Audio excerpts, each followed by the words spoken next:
जय माँ कामाख्या, जय माँ जगदम्बा। दोस्तों, सभी साधक साधिकाओं का स्वागत है मेरा चैनल कामाख्या के अघोरी में।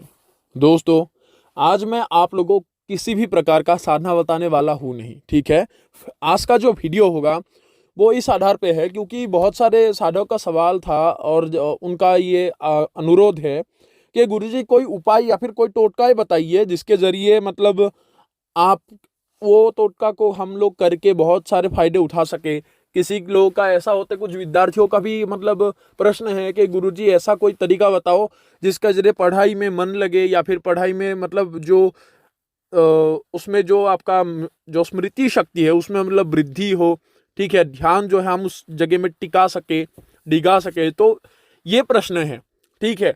आप लोगों को जो आज मैं जो उपाय बताने जा रहा हूं ये उपाय इतना कारीगरी होगा, ठीक है। जो जिस मंत्र का बताने जा रहा हूं ये स्वयं माता का दिया एक मंत्र है जिसको सिर्फ 22 बार जप करने से, 22 बार जप करने से आप लोग का हर कार्य सिद्धि में आप लोग को सफलता हासिल होगा।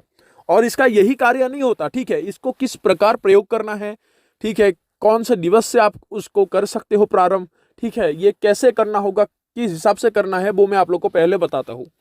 देखो, विधि विधान बहुत ही सरल है, ठीक है। इसमें कोई खाने का पहनने का परहेज नहीं है और अगर परहेज करते हो तो आपके लिए उत्तम है। मांस मदिरा, ठीक है, ऐसे तामसिक वस्तुओं का सेवन ना करो अगर जब इस क्रिया को करोगे, ठीक है। विशेष रूप से ऐसा कोई बंधन नहीं है कि ये नियमों का पालन करना होगा। और अगर मान लो सात्विक पद्धति से इस नियम को पालन करोगे तो फल की प्राप्ति अवश्य आपको बहुत ही कम दिनों में मिलेगा। जैसे दूसरे तीसरे दिन से आपको थोड़ा सा इसका प्रभाव मिलेगा ही मिलेगा। ये इतना सिद्ध साबर मंत्र है, ठीक है। ये माता का दिया गया मंत्र है तो इसको ध्यानपूर्वक सुनो। मंत्र बाद में बताऊंगा, इसका प्रयोग किस प्रकार करना है वो सुनो, ठीक है। तो सबसे पहला होता है कि इसको आप लोग को करना क्या है, ब्रह्म मुहूर्त अर्थात 4 बजे से लेकर 6 बजे के अंदर, उस समय में आप लोग को सुबह उठना होगा। सुबह उठकर नहाना है, ठीक है। नहा धोकर साफ सुथरा होकर जब पूजा करोगे, क्योंकि उस समय में आप लोगों को एक बूंद जल भी पीना नहीं है, ठीक है।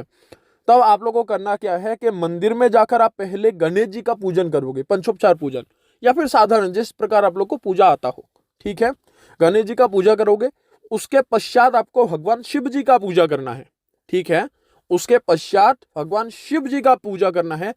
उसके बाद माँ आदि शक्ति का पूजा करना है। अभी आदि शक्ति माता के मतलब 10 महाविद्याओं में से जो भी महाविद्या को आप मतलब जिसको भी आप पूजा करते हो, ठीक है। जैसे माता काली हो गया, माता दुर्गा हो गया, ठीक है, माँ मातंगी हो गए। तो किसी भी देवी को जो माता के मतलब स्वरूप हो, किसी को भी पूजा करते हो। देखो, अगर मान लो दुर्गा को पूजा करते हो तो और उत्तम है, ठीक है। फिर माता काली का पूजा करो तो उनका पूजा करना होगा। पहले गणेश जी का, उसके बाद महादेव का, उसके पश्चात आप लोगों को माँ पार्वती का, ठीक है, माँ आदि शक्ति का पूजा करके आप लोगों को करना क्या होगा, उस टाइम माँ के मतलब माँ को भक्ति करके उनके ही भक्ति को आपको मतलब दिल में रखकर ध्यान पूर्वक उनको ध्यान लगा के, ठीक है, माता को ध्यान लगा के आप लोग को इस मंत्र को सिर्फ और सिर्फ 22 बार जप करना होगा।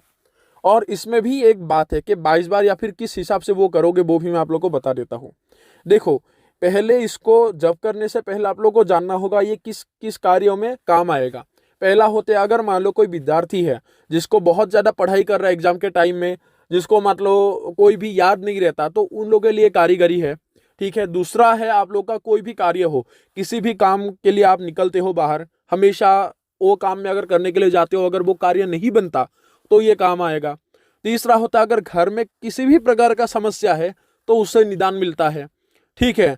और अगर मान लो घर में किसी प्रेत या फिर भूत बाधा से ग्रसित हो लोग, आप लोग अगर ग्रसित है, घर में बहुत सारे गृह कलेश बढ़ रहा है, तो इस मंत्र को जल में 22 बार पढ़ के अभिमंत्रित करके एक जल के ऊपर अगर फूंक मारोगे 22 बार, तो वो अभिमंत्रित जल अगर घर के चारों ओर छिड़क दोगे, ठीक है, तो आप लोग का जो घर का गृह कलेश है वो खत्म हो जाएगा, ठीक है। और अगर नापाक कोई दुष्ट प्रवृत्ति का कोई शक्ति का उसमें निवास है वो भी खत्म हो जाएगा, वो भाग जाएगा।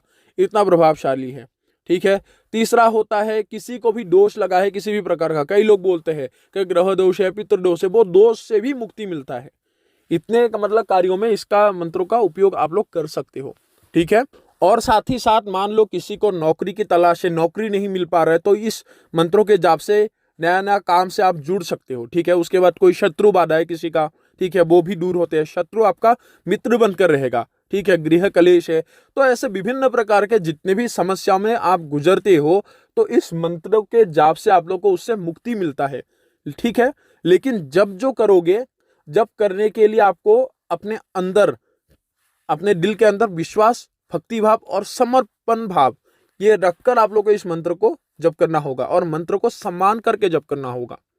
जब कोई साधक मंत्र को सम्मान करके जप करता है तो उसका प्रभाव उस साधक को मिलता ही मिलता है, ठीक है। अभी देखो इसमें और बात है, ठीक है। कई लोग बोलेंगे कि ठीक है मैं 22 बार जप करूंगा, उसमें फल नहीं मिला, तो इसमें भी मैं बता देता हूं किस प्रकार कर सकते हो। देखो मान लो कोई विद्यार्थी है, ठीक है, जिसको मतलब भूल जाते हैं पढ़ के, तो उन लोगों को सिर्फ ये 2 टाइम करना है।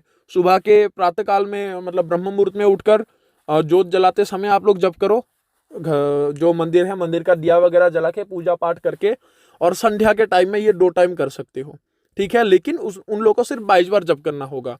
घर में अगर अशांति है, गृह कलेश है, तो उन लोग को भी 22 बार जप करना है, ठीक है।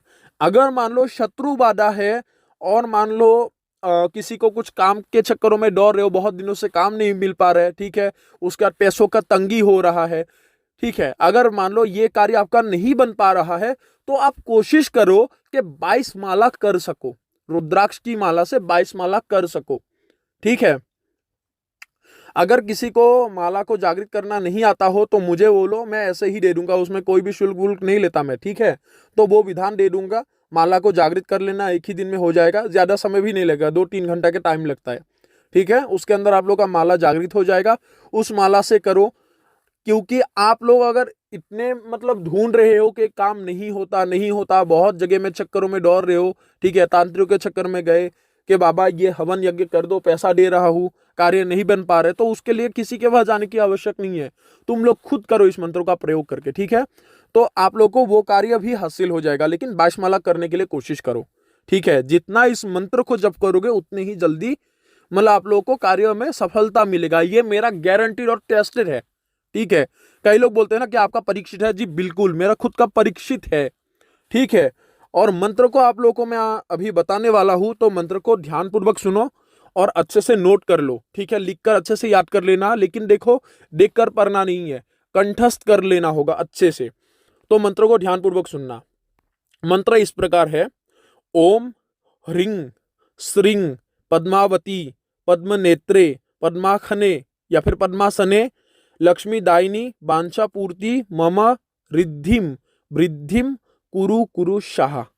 इस प्रकार आप लोगों को जप करना है। मंत्र फिर से एक बार बोल रहा हूं, आप लोग ध्यान पूर्वक सुनना।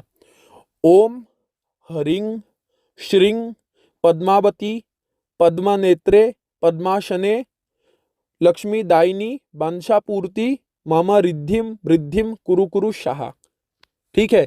इस प्रकार आप लोगों को जप करना होगा और इतना तेजी से मत पढ़ना कि इसमें आप लोगों को बुलेट ट्रेन की तरह आए, एक के लक्ष्य जो लफ्ज होगा आप लोग का वो स्पष्ट सुनाई दे इस प्रकार, और आवाज इतना हो कि आपके कानों को सुनाई दे, ठीक है। सामने अगर कोई बैठा है धीमी धीमी आवाज में, इतना जोर से नहीं भाई पूरे मंदिर गूंज उठे, पूरे कमरा गूंज उठे, इस प्रकार नहीं, ठीक है। ध्यान लगाकर एकाग्रचित होकर करना होगा, ठीक है, लेकिन साफ सुथरा होकर। और अगर मान लो एकदम सात्विक रहकर सात्विक पद्धति से करते हो तो बहुत ही जल्दी आप लोग को सफलता मिलेगा। अभी इसका कोई दिन धार्य नहीं है कि किस दिन से शुरू कर सकते हो, ठीक है। आप विशेष मुहूर्त से भी कर सकते हो, गुरुवार से भी कर सकते हो, सोमवार और उत्तम है, उस दिन से भी शुरू कर सकते हो, ठीक है। तो इस प्रकार है, आप लोग को किसी भी दिन से शुरू कर सकते हो। और आप लोग को ऐसा नहीं है कि 21 दिन करना है, 7 दिन करना है, 2-3 दिन करना होगा। इसको निरंतर जप करते रहो, क्योंकि जितना करोगे उतना ही आप लोग को फायदा मिलेगा। और ये जो फायदा है मैं नहीं, जो लोगों ने किया है अभी तक, जिन लोगों को मैंने ये करवा के टेस्टेड किया है, उन लोगों को मिला ही मिला है सफलता। कभी कभार जब मैं शमशान में रहता हूँ तो लोग आ जाते हैं कुछ प्रॉब्लम लेकर, तो इसको जब करने के लिए देता हूँ और महीने के अंदर उन लोगों को रिजल्ट मिल ही जाता है बढ़िया से, और आके मेरे को बता ही देते हैं कि गुरुजी आपने जो मंत्र दिया था वो काम आ गया। तो इसलिए आज आप लोगों को दे रहा हूँ, क्योंकि मैं ऐसे लोगों को नहीं बताता, लेकिन अभी से मैं आप लोगों को इसका छोटा छोटा जो उपाय होता है मैं आप लोगों को बताता रहूंगा, ठीक है। और कई लोगों का सवाल आया है कि गुरुजी ऐसा कोई मंत्र है जिसको जप करने से भूत भविष्य वर्तमान का दर्शन होते हैं हमें, या फिर आने वाले समय का जो बातें होते हैं उसका पता लगा सकता हूँ, या फिर हमें मिल जाए उसका जवाब, ठीक है जी, बिल्कुल ऐसे मंत्र और ऐसे विधान होते हैं जिसको सिद्ध करने से, उस मंत्रों के जप करने से ही या फिर उस मंत्रों को अगर सिद्ध कर लेते हो तो रात को बस पढ़ के सो जाओ, भविष्य में होने वाले बातों का भी आप लोग को पता लगेगा। ठीक है, पंचांगुली सिद्धि जिस प्रकार होते हैं तो इस प्रकार यही सिद्धि होते हैं, जो आपके सपनों में हर चीजें दिखाई देगा और आपको याद नहीं, मतलब क्या है, भूलोगे नहीं। ठीक है, और अगर भूल भी जाता हो उसके लिए क्या करना चाहिए, इस विधान को करने से कि आप लोग एक पास एक कलम और एक मतलब पेपर रख दो, जिसमें सुबह उठकर ही जो भी सपने में देखा है उसको लिख के रख दो। ठीक है, कम से कम 10-15 मिनट याद दिखाएगा। उसके बाद शायद अगर भूल भी जाते हो तो उस पन्ने को आप देखकर पता लगा सकते हो कि क्या क्या याद था आप लोगों को, क्या क्या आप लोगों ने देखा था। और जो देखोगे, गारंटी देता हूं वही आप लोगों के साथ होगा, क्योंकि ये भविष्य दर्शन का मंत्र होते हैं, ऐसे मंत्र है। और आने वाले समय में बहुत सारे दिखा मतलब मंत्र का आप लोगों को ज्ञान बताने वाला हूँ। जैसे किसी को अगर सांप ने काटा है, ठीक है, उस सांप के जहर को कैसे मतलब उतारा जा सकता है वो मंत्र बताऊंगा। उसके पश्चात साधना में क्या होता है, लोगों को सफलता हासिल नहीं होता, किस प्रकार साधना में सफलता हासिल होने से आप लोग मतलब कैसे हासिल हो, ऐसा कोई मंत्र है जिसके जब से आप लोग को हर साधना में सफलता हासिल होगा, वो मंत्र का ज्ञान बताऊंगा। और एक मंत्र है, उसको आप लोग यह समझ सकते हो कि अगर उस मंत्र को आप लोग मतलब जप करते हो तो साधना में अगर कुछ भूल चूक होता है तो सपनों में एक देवी आकर आपको बताता है, ये सपनेश्वरी देवी है। बस आप लोगों को साधना के बारे में बताएगी कि साधना में कहाँ पे गलती की है और किस वजह से आप लोगों का प्रत्यक्षीकरण नहीं हुआ या फिर दर्शन नहीं हुआ या फिर अनुभव नहीं हुआ, ये चीजें पता लगा सकते हो। कई लोग क्या करते हैं, योगिनी साधनाओं में बैठते हैं। मैं आने वाले समय में महायोगिनी का साधना बताऊंगा, ठीक है। कई लोगों का रिक्वेस्ट आया है, जी बिल्कुल मैं आप लोग का रिक्वेस्ट अवश्य रखूंगा। बहुत दुनिया में बहुत सारे साधनाएं हैं, 84 लाख योनि है, मैंने तो अभी 84 साधना ही नहीं बताया है, 100 साधना ही नहीं बताया है, तो 84 लाख योनि में से कितने सारे योनि है जिसका साधना आप लोगों को पता ही नहीं है। ठीक है, तो अभी मैं आप लोगों को महामाया योगिनियों का बताऊंगा। लेकिन उसमें से क्या होता है, कई लोग क्या करते हैं कि योगिनी का साधना करते हैं, सफलता हासिल नहीं होते। कई लोग बोलते हैं योगिनी का कवच पहनो, ये कवच ववच पहनने की कोई आवश्यक नहीं है। योगिनी होते हैं माता के गण होते हैं, माता के सेविकाएं होते हैं, उनका अंश भी समझ सकते हो, माता के स्वरूप भी समझ सकते हो। ठीक है, तो योगिनियों को आप कोई कवच से वशीभूत नहीं कर सकते। अगर माता को प्रसन्न करना है तो उनके सामने तुम्हें काबिल बनना होगा। और काबिल किस प्रकार बनना है साधक को, साधक सही हो, सही राह में चलता हो, ठीक है, उनको भक्ति करे, उनके प्रति विश्वास हो, श्रद्धा हो, भक्ति इतना कठोर करो, इतने खुद को मतलब भक्ति पूर्वक बना दो अपने अंदर से, इतने पवित्र बनो, मन को इतना पवित्र कर लो कि माता खुद तुम्हें दर्शन देगा, तुम्हें पवित्रता तुम्हारा देखकर। ठीक है, माता को कोई भी कवच से तुम मजबूर करके नहीं बांध सकते, क्योंकि अपरंपार शक्ति है, जिन्होंने इस संसार को बनाया उसको कोई भी एक ताबीज में कैद करके वशीभूत नहीं कर सकते, ये सबसे गलत बात है। तो उसके लिए एक मंत्र होता है जिसमें माता को बहुत ही खुशी मिलता है, योगिनी माताओं को। 64 योगिनी में से जितने भी योगिनी है जिसका भी तुम आह्वान करते हो, अगर इस मंत्र को तुम जप करके सिद्ध कर लेते हो तो माता योगिनी इतना खुश होते हैं कि जल्दी से तुम्हारे साथ बात करेगा, साधना के बीच में भी बात कर सकता है सपनों में आकर। और उसके बाद जो साधना तुम कर रहे हो योगिनी का, उसमें आप लोगों को बहुत ही जल्दी से प्रत्यक्षीकरण हो जाएगा। अगर तुम्हें अप्रत्यक्ष सिद्धि भी प्राप्त होता है, उस मंत्रों के जब से तुम्हें प्रत्यक्ष सिद्धि प्राप्त होगा। ये ऐसा होते हैं, मतलब ये मंत्र योगिनी के साथ बात करने से होते हैं। जब मैं पहला योगिनी साधना करता था तो वो मतलब माता मेरे सपनों में आते थे तो मेरे से बात नहीं करते थे। तो ये जो मंत्र है तुम्हारे दादा गुरु ने दिया कि इसको जप करो, तुम्हारा साधना कंप्लीट है शिवा। मैंने बोला हाँ पिताजी मेरा कंप्लीट है, तो अभी इस मंत्र को जप करो। प्रत्यक्षीकरण तो नहीं हुआ, इससे तुम्हारा काम बन जाएगा। तो जैसे ही मैंने किया तो योगिनी माता जो है वो खुद ब खुद आया सपनों में, आके बोला तू कल ये करना, ठीक है, मैं इस हफ्ते के अंदर जैसे तुझे दर्शन दूंगा। तो जैसे ही मैंने वैसे ही क्रिया किया और जैसे ही मैंने मंत्र को जप किया, उसी प्रकार एक हफ्ते के अंदर उनका दर्शन मुझे प्राप्त हुआ, वो आविर्भाव हो गया और उसके बाद उनसे वचन मैंने मांगा। ठीक है, तो इस प्रकार होते हैं, ऐसे बहुत सारे गुप्त मंत्र होते हैं। और कुछ लोगों का एक है कि हमारे अगर किसी शत्रु ने कोई बाण चला दी हो, कर्ण पिशाचनी बाण हो, किसी भी प्रकार का बाण हो जिसमें मतलब हमारा नुकसान हो रहा है, तो क्या गुरुजी उस बाण को काटने का कोई उपाय है, तरीका है? जी बिल्कुल, बाण को काटने का एक महा मतलब मंत्र है जो मायोंग के लोगों से हमें प्राप्त है। ठीक है, मायोंग से प्राप्त है, क्योंकि हम भी वहां पे कुछ समय रुके थे, कुछ साल साधनाएं किए थे गुरुजी के साथ रहकर, उन्होंने सिखाया था। तो वो मंत्र वहां से आया हुआ मंत्र है। ठीक है, जो पुठी में जो मतलब लिखा गया था, हस्त से लिखा गया था, हाथ से, और जो पेड़ के चमड़ों में लिखा गया था वैसा मंत्र का ज्ञान है हमें, तो वो मंत्रों का ज्ञान भी आप लोगों को बताऊंगा, ठीक है, आने वाले टाइम में। तो ये जो मंत्र बताया है इसको प्रयोग करके देखो, निश्चित रूप से माता के आशीर्वाद से आप लोग के जीवन का जो भी कष्ट है वो दूर होगा, और विद्यार्थी लोगों के लिए भी अच्छा है। कोई भी बस का, कोई भी उम्र का लोग इसको कर सकता है, चाहे औरत हो आदमी हो, कोई भी इसमें भेद नहीं है। आराम से करो, माता आपका, आप लोगों के ऊपर, आपके परिवार के ऊपर अवश्य कृपा दृष्टि बनाएगा। ये मेरा विश्वास ही नहीं, ये मेरा अटल विश्वास है, ठीक है, क्योंकि इसका प्रयोग हमने करके पहले देख चुके हैं। इसके वजह से आप लोग को दे रहे हैं, क्योंकि साधना भी हम लोग अपने हिसाब से टेस्ट करके आप लोग को देते हैं। तो दोस्तों आशा करता हूँ आप लोगों को ये साधना जो है या फिर ये जो टोटका बताया आप लोगों को अच्छा लगा होगा। तो अभी सभी लोगों से इजाजत लेता हूँ। जय मां कामाख्या, जय मां जगदम्बा।